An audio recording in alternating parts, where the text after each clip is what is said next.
بسم الله الرحمن الرحیم. الحمد لله رب العالمین. قال ابو عبدالله علیه السلام. این دنباله همان روایت مسعدة بن صدقه است.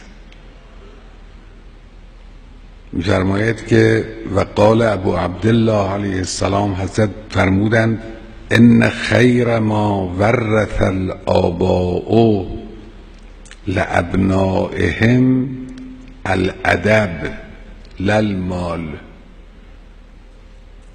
پول را البته پدر ارث میگذارد برای فرزند، ملک و خانه و زمین و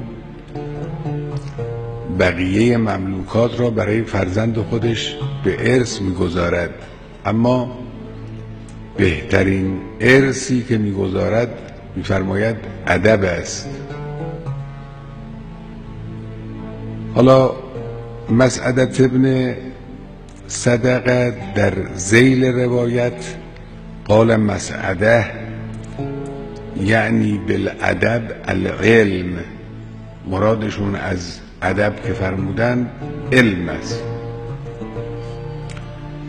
شاید مقصود همین انتقال فرهنگ است که در عرف ادبیات امروز دنیا و امروز کشور ما و ماها میگیم انتقال فرهنگ از نسلی به نسل دیگر. فرض بفرمایید پدری صدق را به فرزندش تعلیم میدهد، شجاعت را، همت را، کار کردن را، شرف را، اینا ادب است. تعبیر علم هم بر اینها تعبیر غلطی نیست، تعبیر حقیقی است. خب اینا علم است. علم فقط نوشتن فرمول ریاضی و فیزیک و غیره نیست. این علم، اینها علمه، اینها علم حقیقی همین چیزهاست که از نسلی به نسل دیگر منتقل میشه.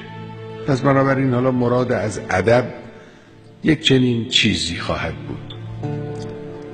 میفرماید برای اینکه پدران برای فرزندان ارث میگذارند. این ببینید نکته اساسی در اینجا این است که این فرهنگ پذیری که در انسان هست، این از ناحیه خانواده است. در درجه اول از ناحیه خانواده است که اشباع می شود، پاسخ داده می شود.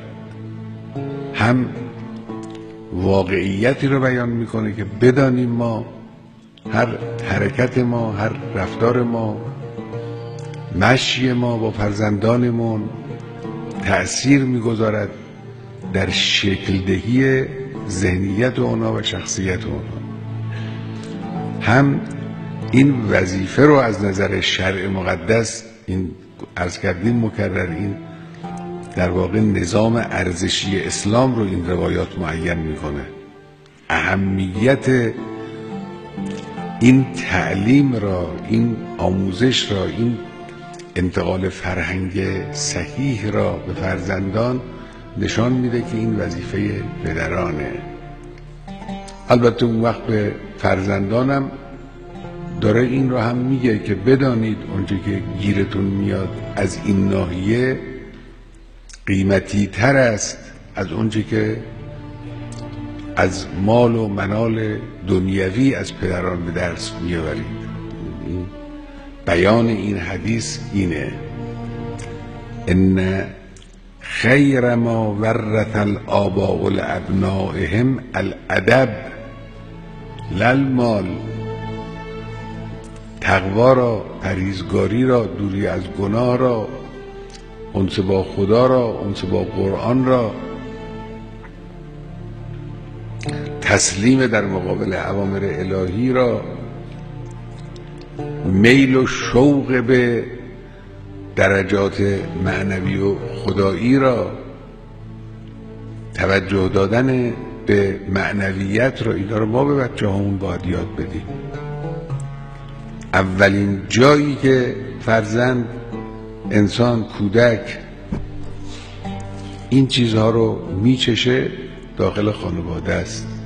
اینا رو باید به بچه ها یاد داد. جلو بچه ها قرآن بخونید، جلو بچه ها دعا بکنید، در مقابل چشم بچه ها از خدای متعال بخواهید دعا کردن و حرف زدن با خدا رو عملا یاد بدید. جلو بچه ها دروغ نگید، غیبت نکنید، طمع به مال رو نشون ندید. اینجوری که شد این بچه اینجوری بار میاد. اگر چنانچه ما غیبت میکنیم، بد اخلاقی میکنیم، اهانت به این اون میکنیم جلو بچه هامون،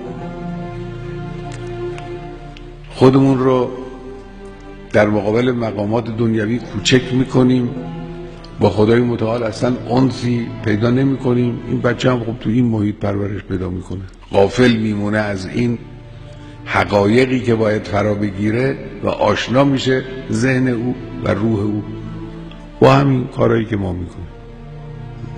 خانواده این اون رو میفرماید فإن المال یذهب والادب یبقی.